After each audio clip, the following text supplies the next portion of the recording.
Subscribe now and press the bell icon. Never miss an update.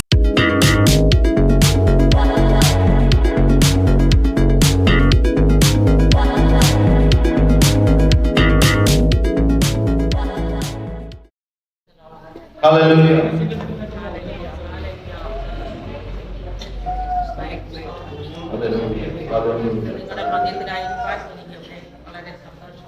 आज आप सभी लोगों के मध्य में बने रहना मेरे बहुत आनंद की बात है।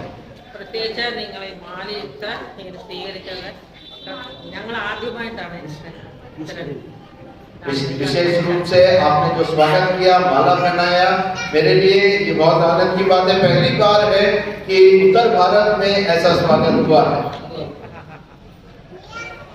So I really respect your culture.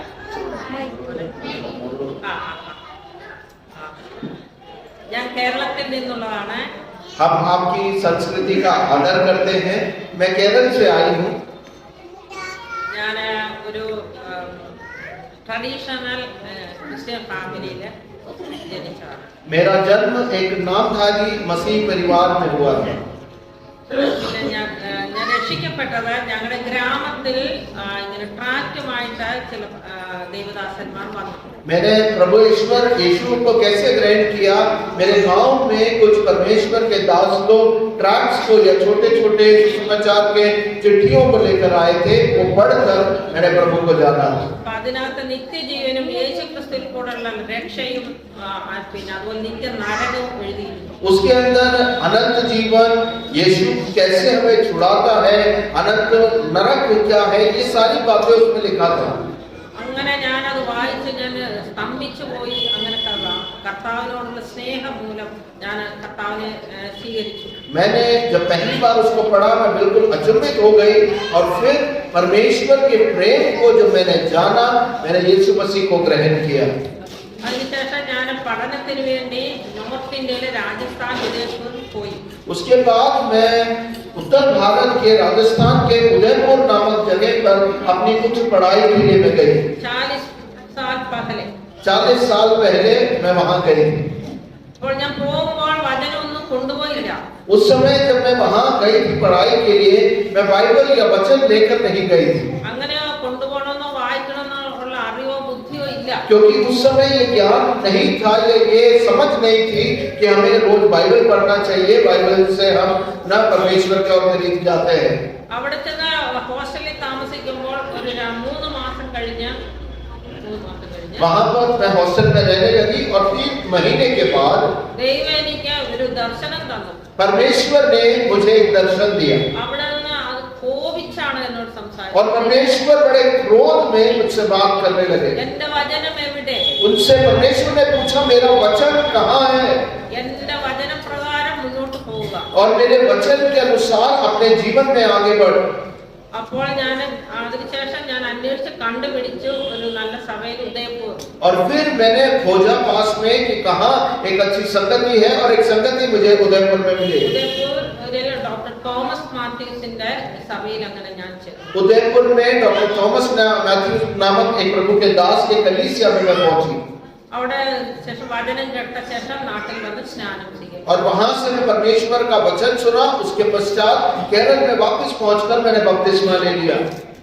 അവിടെ നിന്ന് ഞാൻ BSc അഗ്രികൾച്ചർ കോളേജിലാണ് ഞാൻ പഠിച്ചത്. BSc agriculture, MSc agriculture complete ആയി നാട്ടിൽ വന്നു. और फिर मैं वापस गई उदयपुर में, अपना BSc और MSc एग्रीकल्चर में मैंने पूरा किया और वापस केरल में चली गई। അവിടെ കേരളത്തിലെ കേരള സ്റ്റേറ്റ് ഡിപ്പാർട്ട്മെന്റ് ഓഫ് അഗ്രികൾച്ചറിൽ ഒരു സ്റ്റേറ്റ് ഡിപ്പാർട്ട്മെന്റിലെ ഓഫീസറായിട്ട് എനിക്ക് ജോലി കിട്ടി. फिर वहां पर केरल का जो राष्ट्रीय जो अफसर है या दफ्तर है, वहां पर मुझे एक सरकारी नौकरी इस विभाग में मिल गया। അത് കഴിഞ്ഞ് ഞാൻ കർത്താവിന്റെ പേഴ്സണൽ ഇവാഞ്ചലിസം ചെയ്യുന്ന വ്യക്തിയായിരുന്നു. और फिर मैं व्यक्तिगत सुसमाचारीकरण या एक करके लोगों के पास जाकर सुसमाचार में बांटा करती थी। എന്റെ റിട്ടയർമെന്റിന് ശേഷം ഞാനൊരു കാര്യം പ്രത്യേകം കേരളത്തെ പറ്റി മനസ്സിലാക്കാൻ ഇടയായത്, और मैं फिर नौकरी से रिटायरमेंट के बाद केरल का एक खास बात मुझे समझ आया।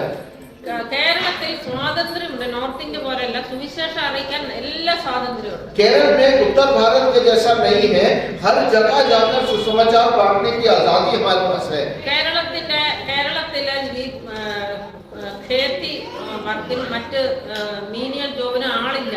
കേരള പീപ്പിൾ ഇല്ല.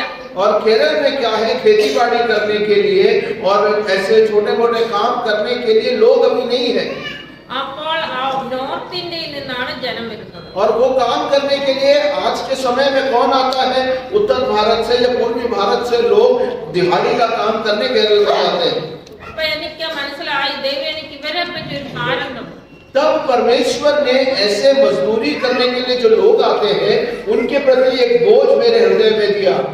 വടക്കേ ഇന്ത്യയിൽ നിന്ന് കൂടുതൽ 60% എന്റെ according to my understanding and my calculation Bengal 60%। और मेरे समझ और मैंने जो गणित लगाया है उसके अनुसार पश्चिम बंगाल से 60% लोग वहां पर आते हैं। टोटल और ये पूरा जो मजदूर जो आते हैं उसमें से 60% लोग बंगाल से होते हैं। आसाम से, उड़ीसा और फिर असम से, उड़ीसा से, ऐसे राज्यों से भी आते हैं। हिंदी बेल्ट और फिर हिंदी बोलने वाला जो हमारा जो प्रदेश है वहां से लोग आते हैं।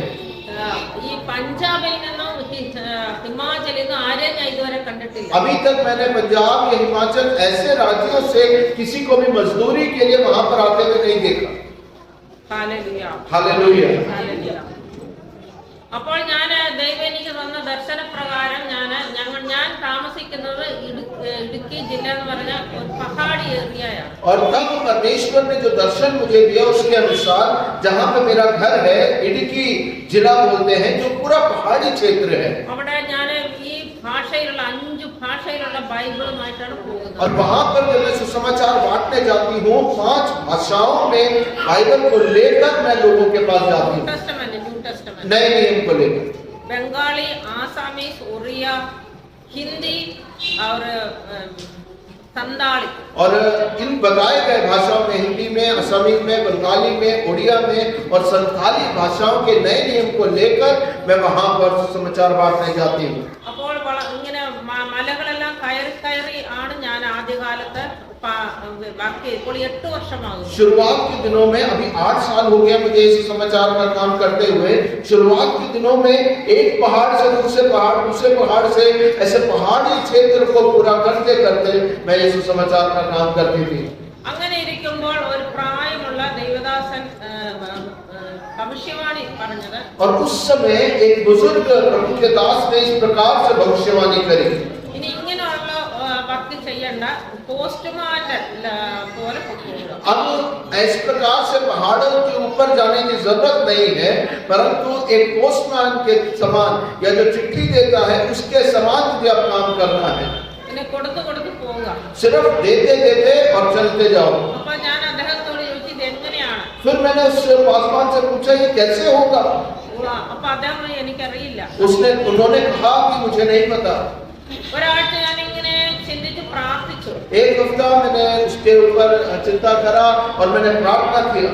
അപ്പോൾ എന്റെ മനസ്സിൽ വന്നത് ഇവര് തിങ്കൾ മുതൽ ശനി വരെ ഇവര് ജോലിക്ക് പോവുകയാണ്। तब मेरे मन में आया कि सोमवार से लेकर शनिवार तक ये मजदूरी करने जाते हैं ये लोग। ഞായറാഴ്ച സൺഡേയില് ഇവര് സാധനം खरीदने के लिए मंडी में आते हैं। और इतवार के दिन ये सामान खरीदने के लिए बाजार में या मंडी में आते हैं।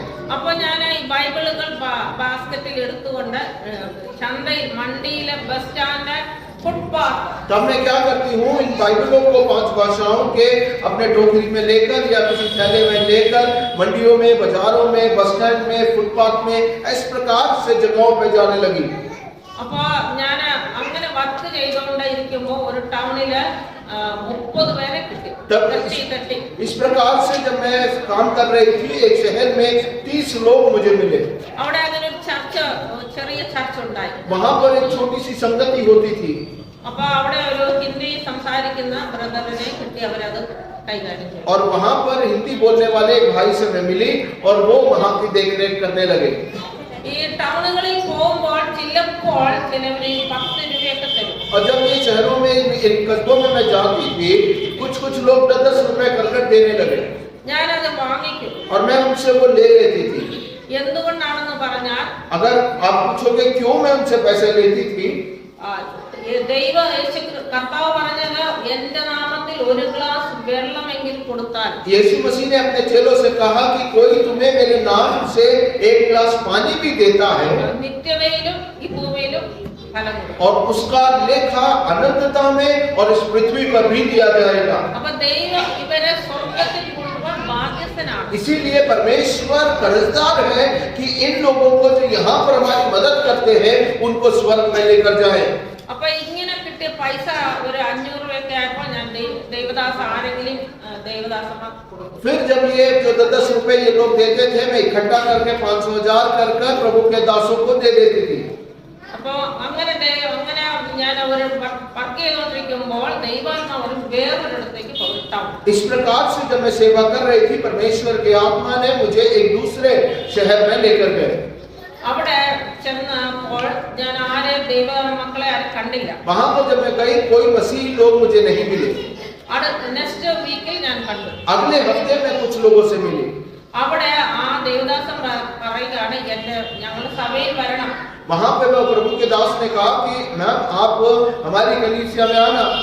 അവിടെ പാസ്റ്ററുടെ ഭാര്യയ്ക്ക് ദൈവ ദർശനം കൊടുത്തത് ഹിന്ദിക്കാരുടെ ഇടയിൽ വേല ചെയ്യുക. क्योंकि उस कलीसिया के पासवान की पत्नी को परमेश्वर ने एक दर्शन दिया था कि ऐसे हिंदी बोलने वाले लोगों के बीच में तुझे सेवा करना है. അവർക്ക് ഹിന്ദി ഒന്നും അറിയത്തില്ല. वो बहन जो है वो हिंदी नहीं जानती थी. അവര് ഒരു നല്ല ബുദ്ധിയുള്ള ഒരു മെഡിക്കൽ ഡോക്ടറാണ്. वो बहुत अच्छे बुद्धिमान एक मेडिकल डॉक्टर थी. അവർ നെറ്റിൽ നിന്ന് ഹിന്ദിയിലുള്ള പഠിക്കാൻ തുടങ്ങി. और उन्होंने इंटरनेट में से हिंदी के जो शब्द हैं और शब्दों को वो सीखने लगी. അപ്പൊ അങ്ങനെ ഞാൻ ഇവളെ കണ്ടു, ഈ ലേഡിയെ കണ്ടു. और इस प्रकार से इस बहन से मेरा परिचय हुआ. അപ്പൊ അവർ ഭയങ്കര സന്തോഷമായി. ദൈവം ആ ടൗണിൽ ഒരു വേല തുടങ്ങുന്നതായിട്ട് മനസ്സിലായി. फिर वो बहुत आनंदित हो गई क्योंकि परमेश्वर उस जगह पर एक सेवा शुरू कर रहा था. ഞാൻ ടൗണിൽ ഇറങ്ങി ഇവരെ ഹിന്ദി നോർത്ത് ഇന്ത്യൻ മൈഗ്രന്റ് ലേബറേഴ്സിൽ നിന്ന് അഡ്രസ് എല്ലാം താല്പര്യമുള്ളത്. और मैं शहर में गई और जो लोग सुसमाचार सुनना चाहते थे उनका नाम, पता, नंबर सब लेने लगी. फोन नंबर सब लेने लगी. എന്നിട്ട് ഈ ലേഡിക്ക് കൊടുക്കാൻ തുടങ്ങി. और फिर इस बहन को मैं देने लगी. അവരെ കോണ്ടാക്ട് ചെയ്തു. और फिर जो पासवान की बीवी थी वो सबको कांटेक्ट कर रही थी.